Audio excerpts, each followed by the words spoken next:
নমস্কার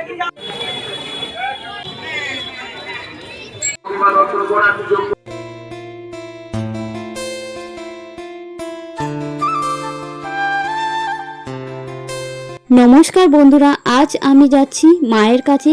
আর সে মা হলো কাটোয়া নিচু বাজার শাখায় পটি পাগলা কালী মা, যে মায়ের কথা কাটোয়ারবাসীরা এবং আশেপাশেবাসীরা সবাই জানে। আজ আমি সেই মায়ের দর্শন করতে যাচ্ছি। আর সেই দর্শনের সাথে সাথে মায়ের যে সত্য ঘটনা, একটা পৌরাণিক কাহিনী আছে, সেটাই আমি আপনাদের কাছে তুলে ধরতে চাই। এই পাগলি মায়ের পুজো কিন্তু প্রায় 50 বছরের ওপর ধরে চলে আসছে।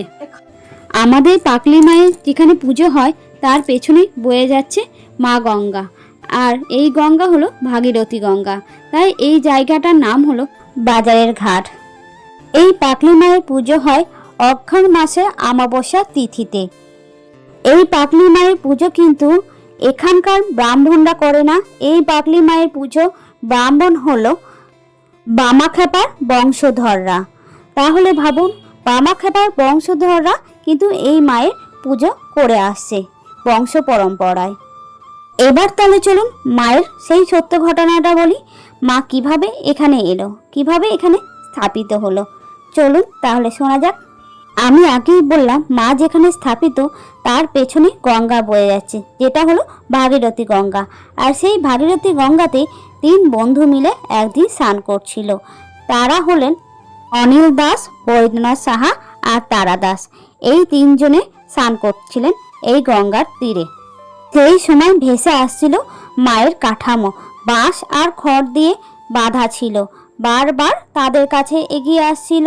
তারা প্রণাম করে বারবার ঠেলে দিচ্ছিল। যতবার ঠেলে দিচ্ছিল ততবারই মায়ের কাঠামো তাদের কাছে আসছিল। তাই তারা চান করে সেই মায়ের কাঠামো ঘাটের ধারে রেখে দিয়ে গেল। তারপরে 3 বন্ধু বাড়ি চলে গেছিল। তারপরে অনিল দাসকে মা সেই রাতে স্বপ্ন দিয়েছিল। আর সেই স্বপ্ন দেখে 3 বন্ধু চিন্তিত হয়ে পড়ে। তাই তখন তারা কি করবে ঠিক না করতে পেরে তারপরের দিন সকালেই 3 বন্ধু মিলে চলে গেছিল তারাপীঠে বামাখ্যাপার বাড়ি। সেখানে সাধক বামাখ্যাপার উত্তরসূরি উমাপদ রায়ের সঙ্গে দেখা করলো। তারা ওনাকে সবকিছু খুলে বললেন। উমাপদ বাবু তাদের মুখ থেকে সবকিছু শোনার পর উনি নির্দেশ দিলেন যে ওই কাঠামোতেই পুজো হবে। তারপরে উমাপদ বাবু নিজেই সিদ্ধান্ত নিলেন এই পুজো করার। সেই থেকে বামাখ্যাপার বংশধররাই এই পুজো করে আসছে। পাগলি কালী পুজোয় সাধারণ মণ্ডপ তৈরি করা হয় না।